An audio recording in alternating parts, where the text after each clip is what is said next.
Good day and welcome back to Elementary 72 Gaming. So today's video is going all the way to the assault class vessels, and obviously I'm starting with the Merlin assault. Now as you can see, the assault class vessels are T8 level vessels. I have touched on them before and I have manipulated one or two of them with some designs and used them, but this is going to be my complete rundown on these vessels. So let's get into it. Now obviously there is a particular reason to run an assault. An assault is a little bit more of a higher firepower version of a frigate. It's meant more for the frontal combat. It's not so much meant for things like interceptors where they can run through blockades of another opponent using interdiction sphere, but these particular ships are very good at stopping individual vessels.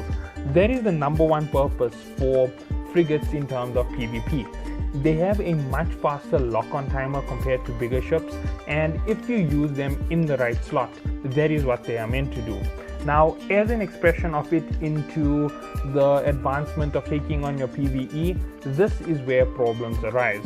Because even though the Merlin assault is an unbelievably powerful unit to actually have on your side, it has major drawbacks. And number one is it doesn't have that much of significant output in terms of firepower. Although its firepower is great, do not get me wrong on that.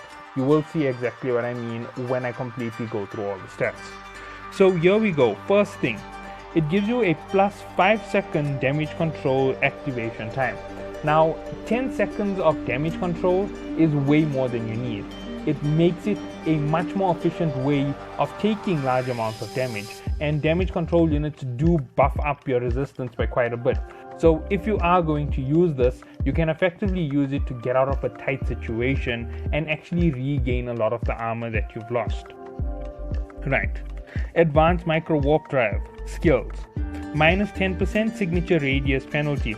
That means you have a 50% reduction to the amount of blow up from a micro warp drive. That tells you that this ship is made for pursuit, on high end pursuit. Obviously, since it's a micro warp drive bonus. Micro warp drive capacitor need is reduced by 25%. Now, for a lot of people, this doesn't make a lot of sense, but you can't keep micro warp drives active 100% of the time like a afterburner. And even though this ship definitely favors micro warp drives a lot, I would actually still keep myself in the range of using something more or less along the lines of a afterburner, even though the ship definitely favors micro warp drives.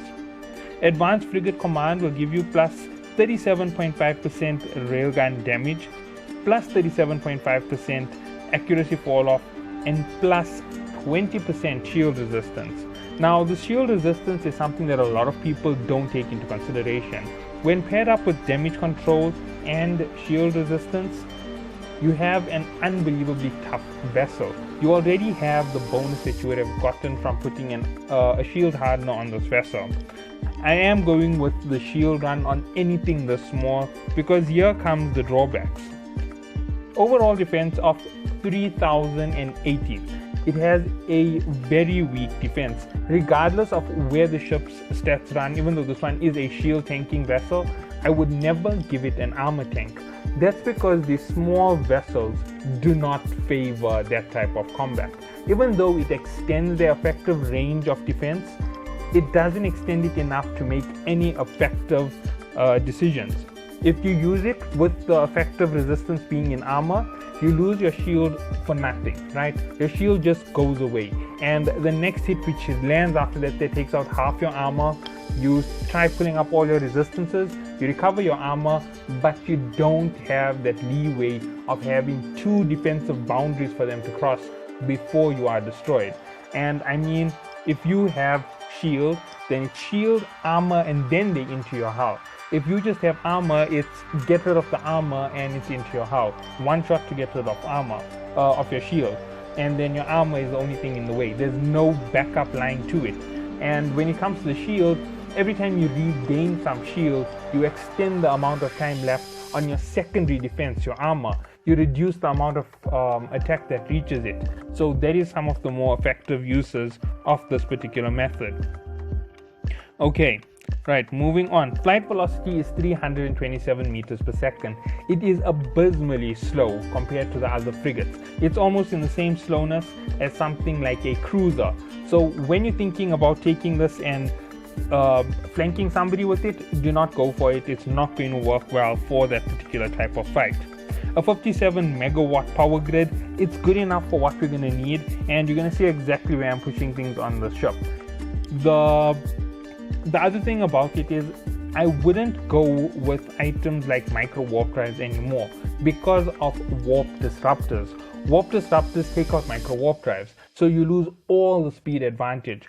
You are still way better off with something like a afterburner, because anybody who hits you in PvE with it or PvP is always going to have to still catch you because you have a lot of speed. So they can hit you with a Weber fire. Weber fire reduces you by 61% at the most. Best afterburner right now in the game will improve you by over 250%, plus your bonuses from researching afterburners. You're going to be well above 250, 260. Thinking about it, 260% extra added, that means you have 360% speed. Reducing it by 61%, you're still over the 600 to 700 mark.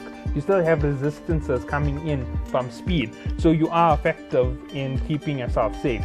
While the micro warp drive, if someone hits you with a scrambler and with a disruptor and a Weber fire, you immediately reduce to your regulated speed, which is after the addition about 480 meters per second, and you then reduce 61% of the 480, which pulls you all the way down. As you can see, the afterburner wins because it is so much faster in that situation. Always remember to analyze how you are fighting. So as I said, this ship doesn't have that much going for it in terms of combat capability for PvE, and these are some of the reasons. With its low defense of only 3080, it can put up a fight up to T7, right? No problem to go all the way to T7 with the ship. But here are the problems within T7. It cannot handle prolonged battle. The ship is too slow to have an effective damage reduction. It is too weak to effectively take out big ships. Although it has so much of weapon increases, something like 80% is what is really needed for the weapons. And without that, we really don't have anything to boast about for the ship. So it is going to take quite a beating from anybody who manages to circumvent it. 57 megawatt power grid output, we're going to calculate that up obviously with everything being added. It's going to come out somewhere closer to 80, 85. It's in that region. I'm not 100% sure on my calculations for the bonuses from engineering because they aren't 100%. So we're in that 80 to 85 range. Now moving on, the last thing is, as you can see, the shield resistances. Standard for any ship with the shield resistance, and majority of its armor does come from the shield. Alright, so let's go on to actually fit this up. So it uses railguns. Now understand what I'm about to do is not making the very best that you can have, and some of these ships aren't really meant for this type of combat. They're meant for pure PvP group fighting. So here's what we're going to do. We're going to look at both the snub nose and the rifle. Remember, we want to think of ranged and non-ranged.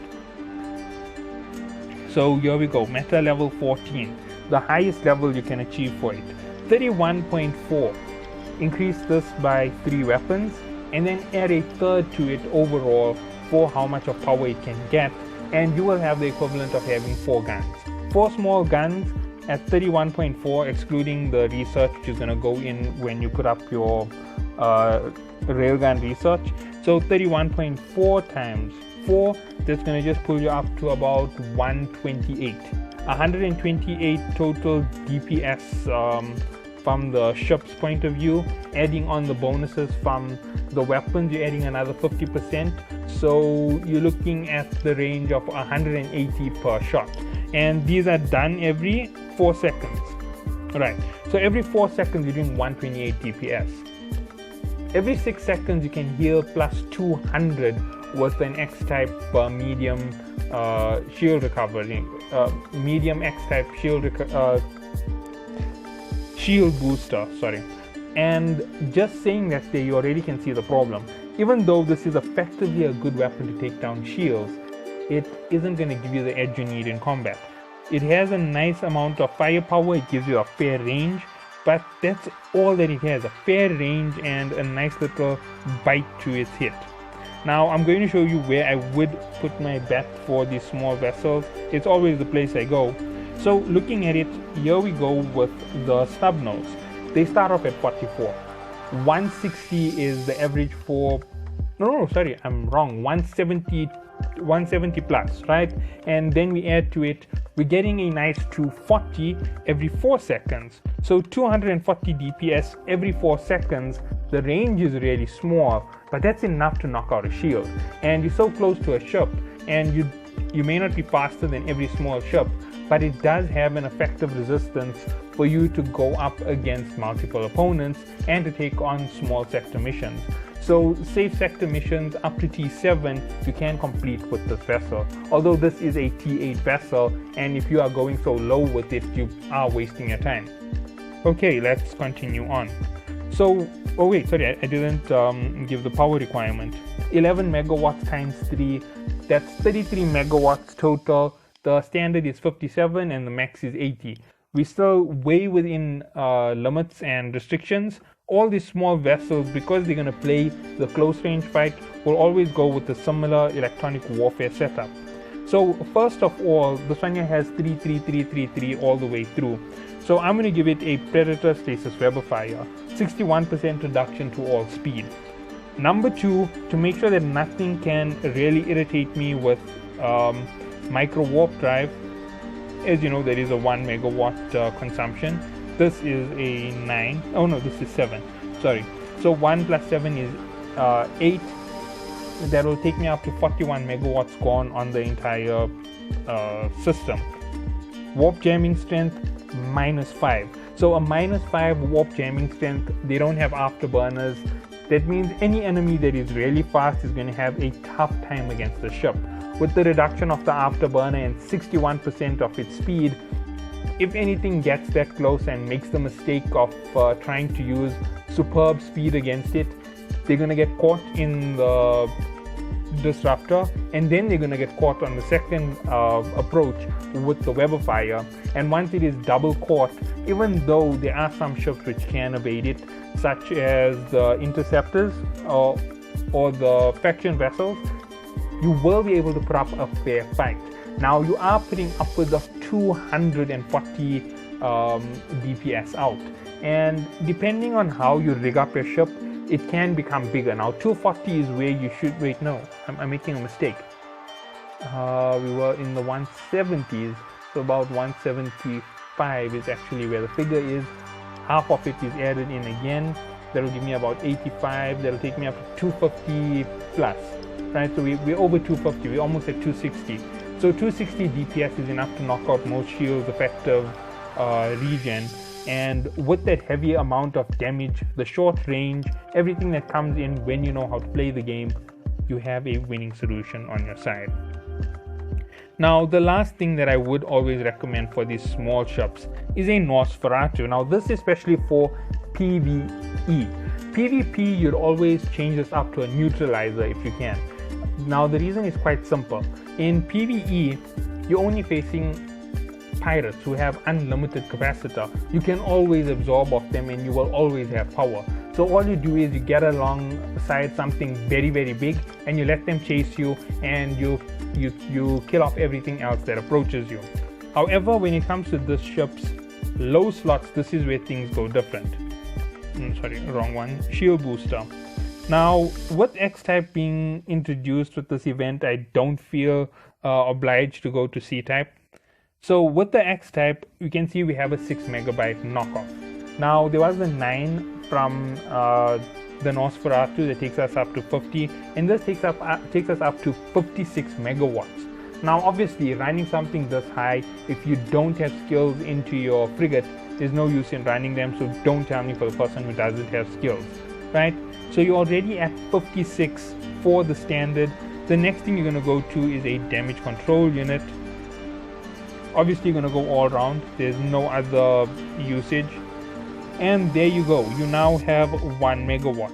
Activation time is 13 seconds, sorry. So plus the 5 seconds additional activation time pulls you up to 18 seconds. In 18 seconds, you could recover a lot of shield. 18 seconds is actually the full shield on the ship plus extra, especially if you're running anything near C-type. So with the small systems, everything in place, you would technically not have a problem. You would be above where you need to be. And this is the standard grid of the ship, 57 megawatts. Everything else now comes from bonus. Now I'm going to go to afterburners because putting a micro warp drive, as I said, there's that high chance you're going to knock out your speed advantage. And the speed advantage is what's actually keeping you alive from taking massive damage. It's not really anything else. So you can see it's a 17 megawatt extra. We have more than 17 megawatts being added to the total of the ship, so it's fine to put it where it is. This is giving you just that perfect safety room. And if you look at everything on this particular stack, you will see that one of the biggest bonuses is the fact that it only takes 10 seconds to activate. So every 10 seconds it activates, it consumes 26 gigajoules. You have this massive propulsion forward. Your ship's capacitor is pretty much safe because you're only using this massive boost for damage reduction, for complete damage reduction once every 150 seconds. You don't have to worry about your damage control unit. Your power from your shield booster is quite a worry. That means you would be consuming, if you had both active, somewhere in the range of 62 gigajoules per second, but these are reduced with research. So even though 56 gigajoules is what you should be consuming, you more than likely are lower on the list to somewhere near 40 gigajoules per second. The next thing to note about all of these crazy little plots within my my design for the ship is there are some items within the ship that aren't going to give you a boost. They're just going to be there to augment you through whatever you need to go through. Sorry about that.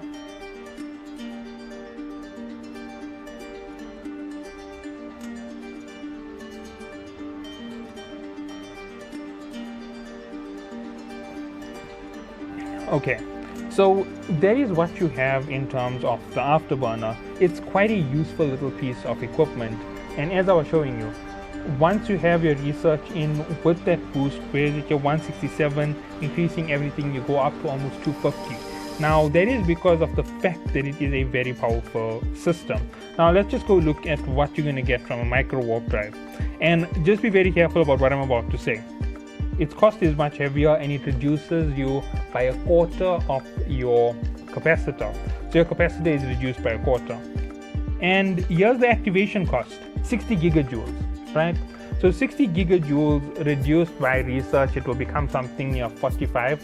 So 45 plus your total from your 36 becoming 20. That's quite a heavy hit, right? You're losing 65 gigajoules per second. You're gaining something near 25 gigajoules per second. You're losing. You are definitely going to lose. Now, obviously, we have the Nosferatu to add that big bonus to it, but you're definitely taking on a lot more than you should. And if you get hit by any type of disruptors, which all of these close, all of the close range vessels run, you immediately knocked out of all of this advantage. All your speed goes away. You do have the reduction from the ship, which reduces you by a quarter of your consumption. I didn't add that in, but nonetheless, all of this being knocked off, you lose your speed advantage. You're going to get webbed because they're all running webs. No speed, no evasion, you're taking full damage. All of a sudden, your 3000 total defense, which is actually increased quite a bit, it'll give you somewhere near 4000, and with the damage controls ability, for 20 seconds you have something like 40,000 effective DPS, because it really increases it by a lot. You basically have a few seconds to evade that massive firepower, and from a T7 point of view, the biggest I know is a 2K hit, right? So for 20 seconds you can evade the 2K, and once those 20 seconds are up, you're going to be approached by 2K every single second, because you will not be fast enough to outrank their speed, and each hit is going to hit you 2000 first hit. How is that doing for your shield? You're 50% down. Second hit, gone. No matter what you have as your effective defense, even if you try to use any type of trick to pull up your defense, you're gone because you lost your speed. But with your speed, you effectively will take damage in the figure of about 150 to 250, depending on how well you augment your rigs. So let's go through the rigs quickly for the first of the assault classes. Remember, you have to watch this video in sequence with any of the others to understand my deeper understanding. So at this point, you need to think about your rigs. You need massive damage to ensure that your 260 looks something more like 300.